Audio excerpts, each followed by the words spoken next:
ورجعنا لكم مرة تانية، وبعد ما شفنا موضوع الشقة واخترنا الشقة وخلاص وعرفنا الإجراءات وعرفنا العقود وظبطنا كل حاجة، جينا في أهم مرحلة وهي مرحلة التشطيب.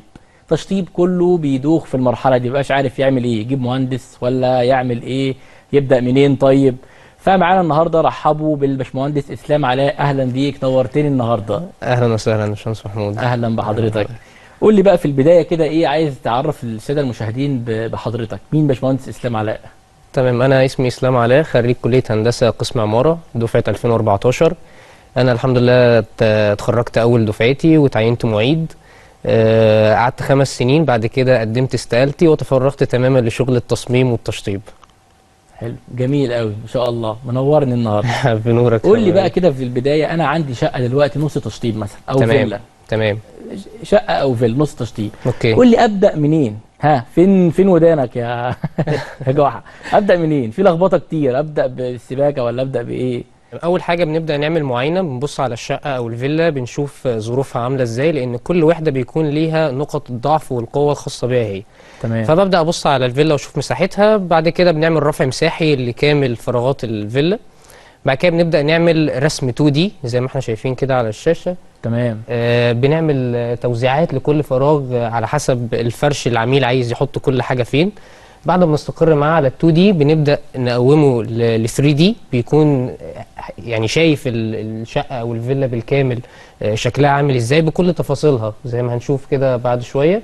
بالظبط كده، دي صوره 2D. بتبدا ترسم الشقه كلها 2 دي الاول. بالظبط، تشوف الحمام فين بالكامل. والشقه، وحط هنا مثلا ايه، تبقى اوضه نوم، المساحات، كل ده بتحدده في ال 2 دي. بالظبط. بعد ما بسمع متطلبات العميل طبعا، يعني بيقول لي انا عايز سفره 8 كراسي 6 كراسي، بسمع كل اللي هو عايزه وابدا اطبق له ده جوه الفراغ. بعد كده بنبدا نشتغل بقى 3 دي.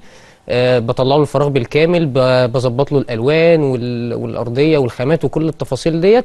وبعد ما بعرض عليه الكلام دوت يقول لي تمام، بنعمل له مقايسه، بقول له بقى التصميم دوت عشان ننفذه عندك بيحتاج يكلف كذا، عشان خاطر يبقى عارف هو داخل طبعا على تكلفه عامله ازاي. طيب نبدا نشطب على طول. حلو قوي. طب برضه النقطه دي كده بتودينا لحته ثانيه، اللي هو يقول لك ايه، طب انا ليه اجيب مهندس او ليه ارسم اصلا لما انا ممكن اوفر فلوس واشطب انا وخلاص؟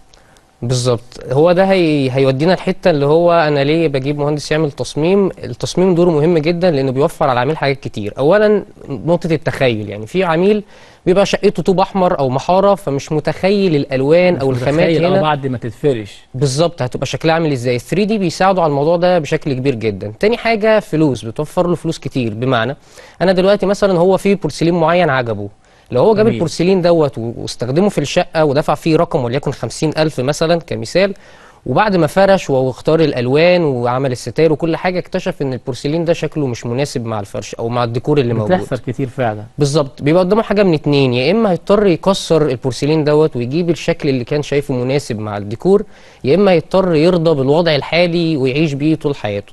فالتصميم بيخلينا ان احنا العميل يشوف كل تفاصيل الشقه، الوان وشكل وديكور وخامه وكل حاجه، ولو حب يعدل او يغير يبقى انا جوه الكمبيوتر بقدر اغير من غير ما اغرمه اي فلوس خالص. تمام. طب هنا برضو ممكن برضو يقول لك، انا برضو بص انا بسال حضرتك عشان انا عارف المشاهدين هيقولوا ايه على طول. اكيد طبعا. فهو ممكن يقول لك طب انا ممكن اجيب صور مثلا من على النت من اي موقع وابدا انفذ الصور دي وخلاص، يعني ايه مش لازم اعمل لسه هرسم، انا ممكن اجيب الحيطه دي كده بالبديل الخشب مش عارف ايه واعملها عندي وخلاص. في فعلا عملاء بتقول لي انا ممكن اجيب كام صوره من على النت. بص، موضوع النت دوت هيقابله كذا مشكله. اولا التصميم مش صور وبس، التصميم بيبقى ليه بروسيس، ليه مراحل. بسمع العميل، بشوف احتياجاته وببدا اطبق ده بناء على ذوقه وثقافته والفكر اللي هو عايز يحققه. دي رقم واحد. رقم اتنين، ممكن صوره تكون عاجباه بس لما يجي ينفذها جوه شقته نسب الصوره، العناصر الديكوريه اللي موجوده ما تكونش متناسبه تماما مع الشقه بتاعته، او ممكن يعمل الحيطه ده بشكل معين يجي بعد كده في الحيطه اللي جنبها يبدا يكررها فيلاقي فيه زحمه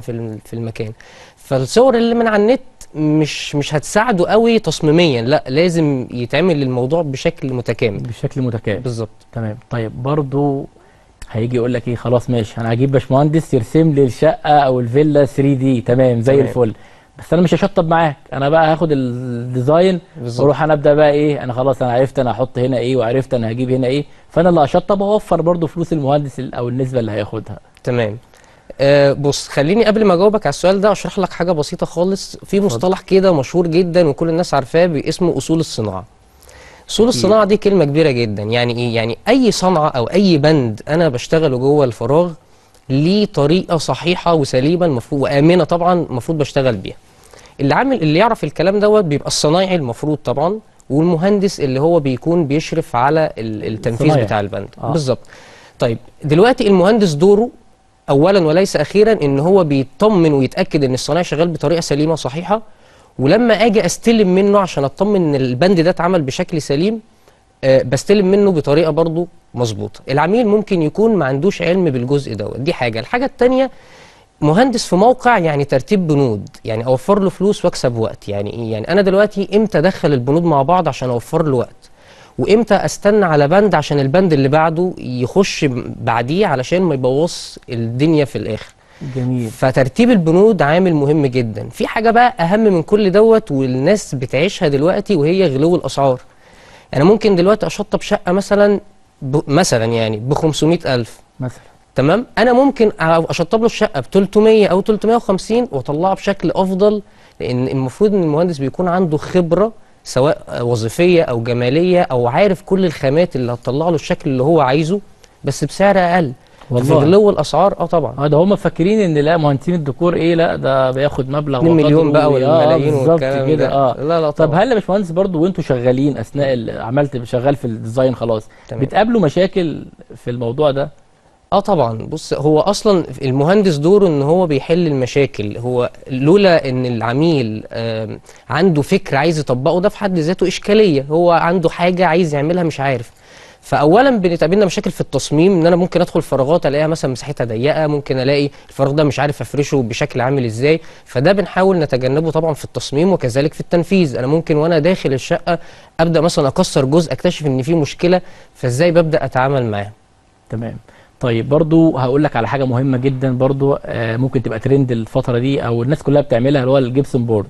تمام. يعني بقى مشهور ومتداول، اللي بيعمله في السقف، اللي بيعمله في الحوائط، اللي بيعمله في اي مكان بقى يتعمل فيه جبسون بورد دلوقتي، تقريبا الحمامات كمان. مظبوط. طيب برضو عايز حضرتك توضح لنا برضو ايه ممكن، هل ليه خامات معينه، ايه افضل يعني ممكن نوفر فيه ازاي، او اشرح لنا بقى الموضوع ده. طيب اولا، شكل الجبسون بورد كتكلفه بيتوقف على حسب المدرسه التصميميه. يعني مش كل الاتجاه التصميمي اللي انا بعمله استخدم فيه جبسون بورد. يعني ممكن ما استخدمش جبسون بورد في الشقه، وممكن استخدم بس بشكل معين يخدم على الاتجاه التصميمي دوت. الجبسون بورد في منه انواع، اشهرهم هو كناوف وافضل واحد. كناوف ده بيبقى فيه منه 3 درجات.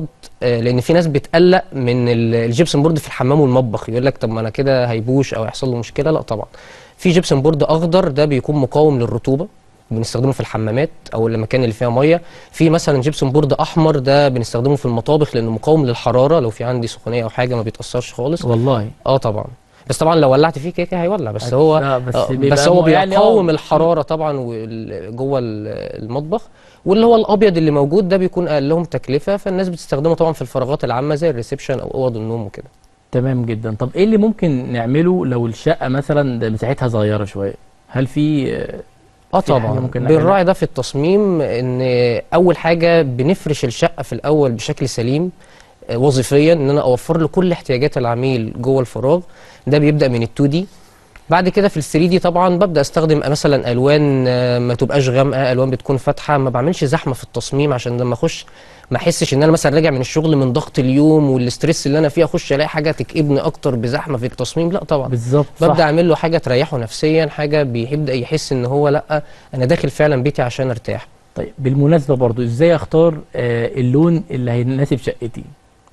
بص، كل واحد ليه حاجات بيحبها. يعني ده في المرحله الاولى اللي انا كنت اتكلم فيها في التصميم، ان انا ابدا اسمع منك انت بتحب ايه وما بتحبش ايه، ومن خلال الكلام دوت ببدا اعمل اناليسيز لشخصيتك. ابدا اشوف لا هو مثلا بيحب الالوان الفلانيه، ما بيحبش الالوان، بيحب رياضه معينه. الحاجات دي بتفرق معانا جدا في التصميم، في الالوان والحاجات دي. بالظبط. وبناء على كده ببدا اشتغل بالالوان اللي تريحك او تبدا مثلا تساعدك في المكان اللي انت تبقى قاعد فيه. طب حلو قوي. طب في فيديو كده تعالى نشوفه كده، حضرتك تشرح لنا كده بالظبط. ايه اللي ده بيتم فيديو هنا كنا بنعمل تاسيس للتكييفات.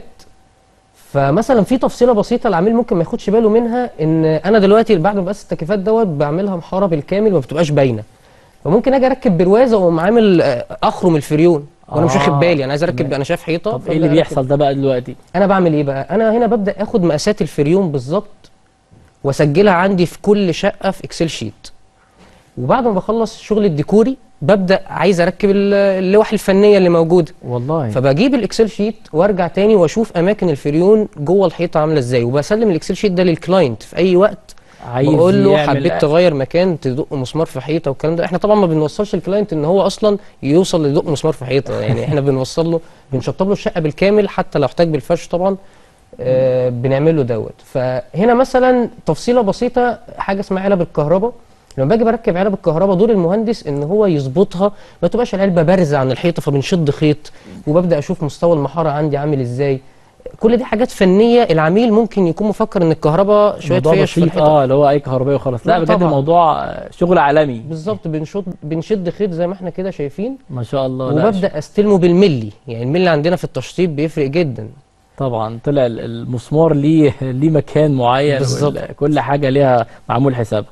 طيب يا باشمهندس اسلام، لو انا دلوقتي شخص انا بجدد بيتي، يعني انا البيت خلاص عندي عايز اجدد بقى الدهان، عايز اجدد اي حاجه تمشي مع الترند يعني، فاجدده ازاي باقل تكاليف؟ بص، احنا اول حاجه بنخش نبص على الحاجات اللي موجوده اللي ينفع ما اغيرهاش. يعني مثلا الارضيات مثلا من البنود اللي بتكون مكلفه، ببدا ابص على الارضيات واشوف مثلا الارضيات لو شكلها كويس.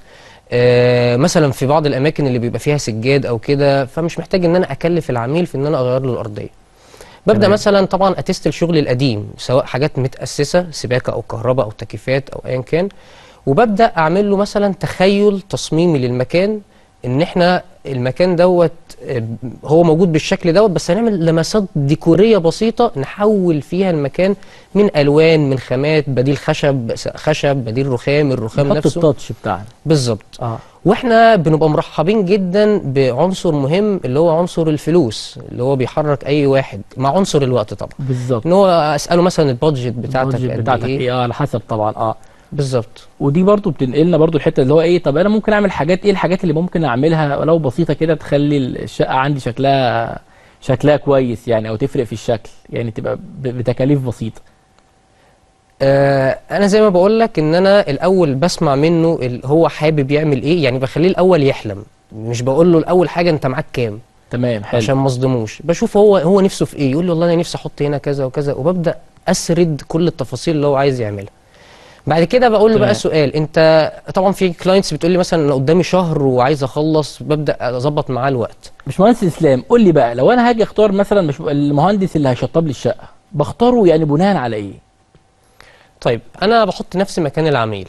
اول حاجه لازم اعرف الهيستوري بتاع الباشمهندس ده ايه، يعني هو مثلا بقاله كام سنه خبره في المجال. الموضوع ده بيفرق كتير جدا، لان لو واحد لسه بقاله سنه سنتين فده معناه انه ممكن يكون بيجرب فيا. بيجرب فيا. او بيكون حتى التيم بتاعه، الموضوع ده مهم جدا، يعني ممكن يكون بيكون تيم لسه في الاول فبيجربه فالدنيا بتبوظ. دي اول حاجه. تاني حاجه بشوف شغله، بشوف البورتفوليو بتاعه، وده من حق الكلاينت ان هو يسال عليه، يقول له مثلا ان في مهندسين كتير بتزعل من الموضوع ده، لا اساله، قول له مثلا انا بس محتاج اشوف شغلك قبل كده، محتاج اشوف التصميمات بتاعتك، اشوف فكرك، اشوف ذوقك، لان كل مهندس برضو خلي بالك بيكون ليه فكر بيميزه، او اتجاه تصميمي بيبقى حبه ويحاول كمان يقنع بيه العميل. فبيبدا يشوف هل دماغه قريبه من دماغي، يعني انا لو عميل بشوف المهندس ده دماغه فعلا انا مرتاح له فكريا، حاسس ان هو فعلا هيحقق اللي انا عايز اوصل له، ولا لا ده مثلا بيشتغل بستايل معين بعيد خالص عن اللي انا عايز احققه.